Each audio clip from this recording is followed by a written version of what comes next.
आचार शंकराचार्य विरोध कर रहे हैं, फिर भी हिंदू समाज उसे एक्सेप्ट नहीं कर पा रहा है। क्या लग रहा है, मोदी का मैजिक चल चुका है? और भारतीय जनता पार्टी और मोदी जी के कुछ 4-5 लोग नहीं एक्सेप्ट कर रहे हैं। लेकिन झारखंड में देखा जाता है कि अभी इतने बोर्ड निगम का गठन हुआ, कहीं भी ओबीसी को कोई स्थान नहीं मिला। तो केवल ये बातें प्रेस कॉन्फ्रेंस में होगी। मंत्री जी चले गए, जन सुनवाई कहाँ गया पता नहीं चला। आज तक जनता तलाश कर रही है जवाब क्या आएगा। लेकिन दुर्भाग्य ये लगता है कि यहाँ के जो आपके प्रत्याशी हैं, चाहे विधानसभा के हों, चाहे विधायक हों, चाहे लोकसभा के प्रत्याशी हों, वो काफ़ी उत्सुक नहीं लगते हैं। जब भी सर मैं आपको बता दूं कि जिन नेताओं की चर्चा आप कर रहे हैं, अभी रामगढ़ में चुनाव हो रहा था, भाषण देने के लिए जब स्टेज पर चढ़ते हैं तो प्रत्याशी का नाम भूल जाते हैं, गाँव का नाम कैसे याद रखते हैं दिल्ली जाते हैं। सिंह साहब करेंगे प्रधानमंत्री की बात आप अगर हमारे जो है हम सिंह साहब नमस्कार, जोहार। डी फोकस चैनल में आप सभी का स्वागत है। जैसा कि पूरे देश को इस समय एक बड़ी खबर सभी को चौंका रही है कि कल से राहुल गांधी मणिपुर से भारत जोड़ो न्याय यात्रा की शुरुआत करने जा रहे हैं और यह न्याय यात्रा झारखंड प्रदेश से होकर भी गुजरने जा रही है और जिससे लेकर कांग्रेस पार्टी झारखंड में भी अपने स्तर से जोर शोर से तैयारी कर रही है।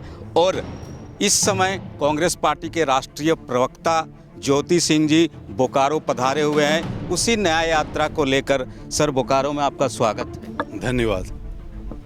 भारत जोड़ो न्याय यात्रा में राहुल जी भारत जोड़ने की यात्रा तो शुरुआत कर चुके हैं पिछले कर्नाटक के चुनाव से पहले से ही, लेकिन अब एक बार फिर नया यात्रा में निकल रहे हैं आम जनों की जन समस्याओं को लेकर। इसकी ज़रूरत सर कैसे आन पड़ी? जब आप ये बात बोल रहे हैं कि जन समस्याओं को लेकर, तो इसी की ज़रूरत पड़ी है, क्योंकि जो समस्याएं हैं जन में, उसी समस्या को लेकर ये आगे बढ़ रहे हैं। तो बेसिकली राहुल गांधी को आप जितना, क्योंकि आप जर्नलिस्ट हैं, एक पॉलिटिकल कार्यकर्ता, क्योंकि हम लोग तो कभी कभी टीवी नहीं देखे, न्यूज़ नहीं देखे, कुछ और भी कार्यक्रम, सोशल कार्यक्रम में रहते हैं, लेकिन आपका तो यही काम है, न्यूज़ ही खोजना और पॉलिटिकल एक्टिविटीज़, सोशल एक्टिविटीज़ पर ध्यान रखना। आप जितना उनको देख पाए हैं और समझ पाए होंगे, और आप ही के माध्यम से हम लोग समझते भी हैं। जैसे कि अगर आप बात करें मणिपुर पर, जैसे कि बात करें आप अदानी पर, आप बात करें जॉइंट पार्लियामेंट्री कमेटी पर, जेपीसी पर, आप बात करें कि जो अभी जिस तरह से सेंध लगाया गया था पार्लियामेंट में, नए पार्लियामेंट में, उस पर उन्होंने सवाल उठाया। आप बात करें किसानों पर, तो ये तो हम आपके माध्यम से जानते हैं। और जिन इशूज़ को वो उठाते हैं, वो उनका तो कोई इशू नहीं है कि वो प्रधानमंत्री बनना चाहते हैं, या कभी नहीं कहते हैं कि कांग्रेस बनेगी सरकार में और आज के गठबंधन में भी कहीं आपने सुना कि राहुल गांधी ने कभी बोला कि मोदी को हटाओ और कांग्रेस को के आदमी को प्रधानमंत्री बनाओ और हमें बनाओ, या हमारे किसी आदमी को बनाओ? कभी नहीं कहा। हमारे साथ हमारे एडिटर इन चीफ भी हैं, आए हुए हैं कांग्रेस के राष्ट्रीय प्रवक्ता राहुल गांधी के भारत जोड़ो न्याय यात्रा को लेकर। आपको क्या लग रहा है? अभी बहुत सारी बातें इन्होंने प्रेस कॉन्फ्रेंस के माध्यम से जाहिर की है। शर्मा जी, सबसे पहले हम उनका बहुत स्वागत करते हैं बोकारो की धरती पर। ये वही सर्किट हाउस है जहां 4 साल सरकार बनने के बाद कांग्रेस के 4 मंत्री अभी तक इस सर्किट हाउस नहीं पहुंच पाए हैं। वहां राष्ट्रीय प्रवक्ता का आना अपने आप में सौभाग्य है। कांग्रेस का जो न्याय यात्रा शुरू होने जा रहा है, जिसमें राहुल जी आने वाले हैं, तो सर से हम जानना चाहेंगे कि आज से चंद दिन पहले राहुल गांधी ने एक प्रेस कॉन्फ्रेंस दिल्ली में किया था और उसमें कहा था कि ओबीसी की भागीदारी इस बार हम लोग चुनाव में देंगे। लेकिन झारखंड में देखा जाता है कि अभी इतने बोर्ड निगम का गठन हुआ, कहीं भी ओबीसी को कोई स्थान नहीं मिला। तो केवल ये बातें प्रेस कॉन्फ्रेंस में होगी कि इस बार जो लोकसभा का चुनाव हो रहा है, उसमें टिकट के माध्यम से झारखंड में किसी ओबीसी के जो प्रत्याशी हैं उन्हें भी मौका मिलेगा? देखिए, उन्होंने जो बात उन्होंने उठाया, हम झारखंड में अलायंस में हैं और अलायंस इस सरकार जो है उसमें हम पार्टनर हैं, और हर पार्टी की अपना भी एजेंडा है, सरकार के अलग भी है। तो जो कॉमन मिनिमम प्रोग्राम होता है उस पर वो सरकार चलती है।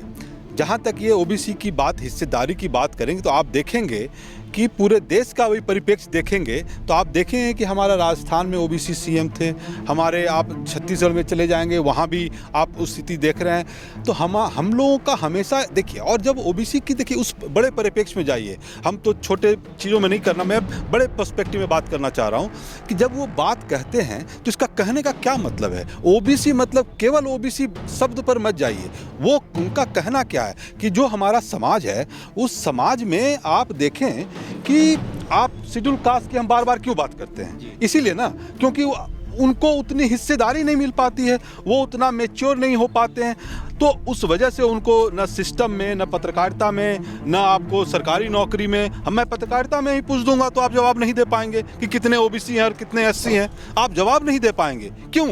क्योंकि देखिए, तो उन्हीं बातों को लेकर राहुल गांधी चाहते हैं कि भाई जिसकी जितनी आपका नंबर है उसकी हिस्सेदारी उतनी होनी चाहिए। जहाँ तक आप झारखंड की बात किए हैं तो झारखंड में भी जो लिस्ट बने हैं उसमें हैं, जो लिस्ट है उसमें सबकी पासवान को भी मिला है, मैंने भी देखा है लिस्ट। अभी कुछ दिन पहले हमारे अध्यक्ष जो यहाँ राजेश ठाकुर जी हैं और जो हमारे गुलाम मीर साहब हैं जो इंचार्ज हैं, हाँ इस पर सवाल उठे, दोनों ने जवाब दिया कि पासवान जी भी हैं उसमें आपका बोर्ड, आवास बोर्ड के चेयरमैन हैं। तो आप देखिए वो बात है, लेकिन आप बोलिए कि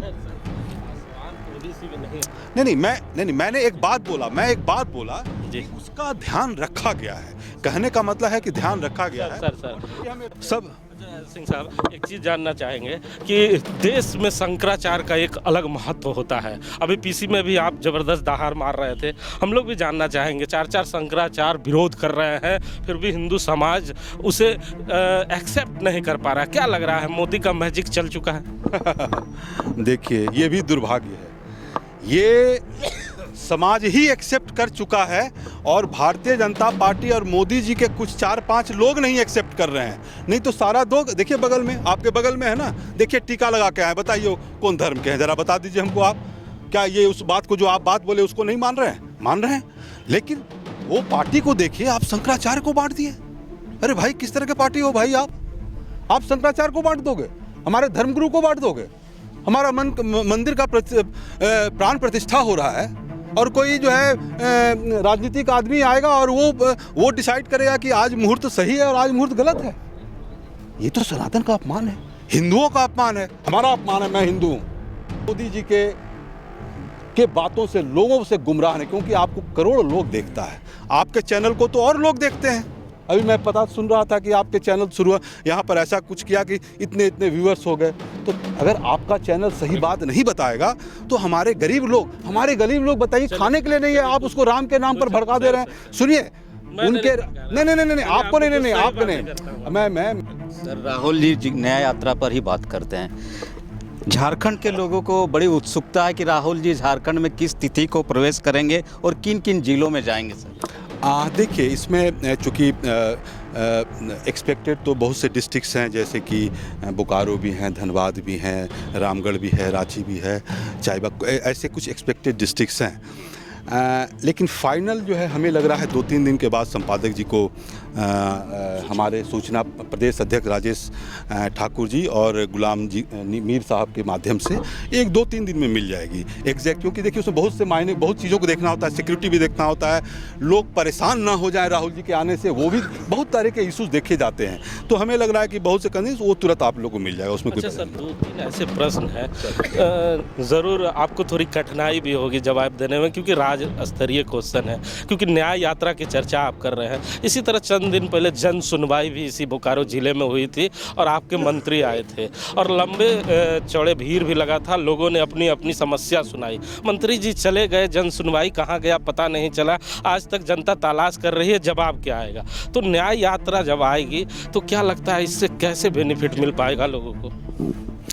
देखिए जो आप जिस बातों करें, मुझे लग रहा है कि शायद आप अपने नज़रिए से देखे होंगे, ज़रूर मंत्री जी ने उसमें मिलने जुलने का काम किया होगा और उनके पत्र भी लिए होंगे और उस पर ज़रूर कार्रवाई की होगी, उनका पूरा ऑफिस ज़रूर देखा होगा।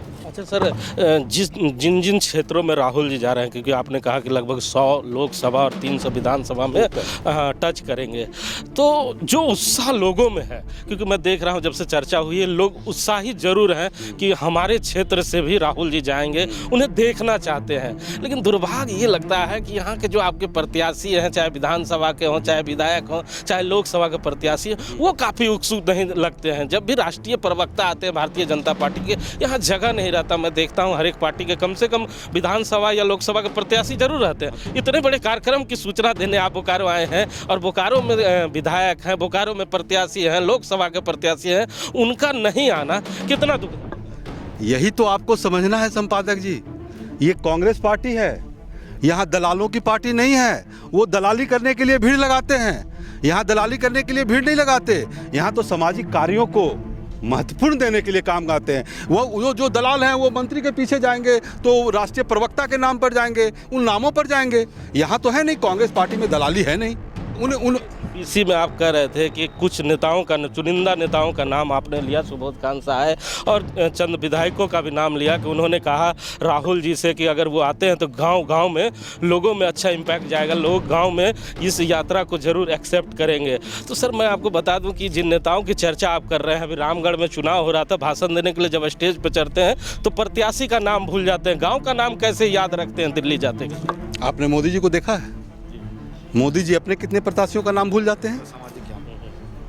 आप पटना में जाते हैं, किसको किसके साथ बैठा देते हैं? कबीर को बैठा देते हैं तो गुरु नानक को बैठा देते हैं, किसको बैठा देते हैं? सर आप देखिए प्रधानमंत्री सिंह साहब करेंगे, प्रधानमंत्री की बात करेंगे। आप अगर हमारे जो है हम देखिए सिंह साहब, अगर आप प्रत्याशी का नाम भूल जाए तो कोई अजूबे की बात नहीं होगी। राज का कद्दावर नेता अगर पड़ोसी के प्रत्याशी का नाम भूल जाता है तो कितने इत्तेफाक की बात है। अब समझिए, अब हाँ मैं तो समझ गया, लेकिन मेरे देश का प्रधानमंत्री अगर बोले कि हम साइंटिस्ट भी हैं, हिस्टोरियन भी हैं, अब वो सोचिए, वो गुरु नानक को बैठा देते हैं कबीर के साथ। आप सोचिए ना कि देश का प्रधानमंत्री क्या होगा इस देश का। आप बताइए, एक मेंबर ऑफ पार्लियामेंट में बात करें, जो कि बात गलत है, उनको पूरा याद था, लेकिन अब इतने कभी आदमी भीड़ आ रहा है, स्टेज पर जा रहा है, उसमें दिमाग से निकल गया जो मुझे पता नहीं है। जो आप बोल रहे हैं मैं आपकी बात को विश्वास कर रहा हूँ, मैं आप बोल रहा हूँ कि अगर आपकी बात को हम विश्वास करते तो वो तो भीड़ में, लेकिन प्रधानमंत्री को क्या है भाई? इस बार राम भारी पड़ेंगे या हनुमान भारी पड़ेंगे 2024 अंत? भारतीय जनता पार्टी के लिए राम भी भारी पड़ेंगे, हनुमान भी भारी पड़ेंगे, वैष्णव माता भी भारी पड़ेंगी और काली जी भी भारी पड़ेंगी। भारतीय जनता पार्टी के इतना झूठ बोले हैं, और झूठ बोलने वाले को भगवान कभी भी नहीं बख्शते हैं। किसको बख्शेंगे? जो गरीबों को, जो रामराज की बात करेगा। जब राम आए थे, आप बताएं ना, जब राम आए थे तो कौन कौन लोग, क्या वहाँ पर कोई चिट्ठी गई थी कि आप आएंगे स्वागत करने के लिए? आप लोग सब राम के बारे में सुना है ना, कि जब राम आए थे सब जात, अरे भाई बेर खा लिए झूठा है सबरी का। और बताइए, हर वर्ग का लोग खड़ा था, और अब क्या हो रहा है? रामराज बताइए, ये चिट्ठी दे रहे हैं कि आप आएंगे संपादक जी, और आपके कैमरामैन नहीं आएंगे। समझ गए? तो अब सोचिए, उनकी मानसिकता सोचिए, वो समाज को बांट रहे हैं। वो रामराज नहीं है, रामराज तब होगा जब समाज के हर लोग आएंगे और खुद आएंगे। तो सुना ना आपने, अगर झारखंड के प्रवक्ता इस समय इस इंटरव्यू को देख रहे हैं तो सिंह साहब से जरूर प्रेरणा ले लीजिएगा कि हर प्रश्न का उनके पास जवाब है, और जवाब को कैसे घुमाया जाता है ये झारखंड के प्रवक्ताओं को जरूर सुनना चाहिए, क्योंकि एसी कमरे से बाहर निकलने के बाद बहुत तरह के प्रश्न पूछे जाएंगे 2024 में। क्योंकि कमरे से बाहर जब मंत्री झारखंड में नहीं निकल पाता है तो प्रवक्ताओं की क्या स्थिति होगी ये मैं नहीं कहूँगा, लेकिन सिंह साहब ने जिस तरह गोल गोल घुमाया है लेकिन सही बात हमें बताया है, उसके लिए हम उनका धन्यवाद करते हैं। कैमरामैन भोला के साथ GP Himanshu, circuit house Bokaro.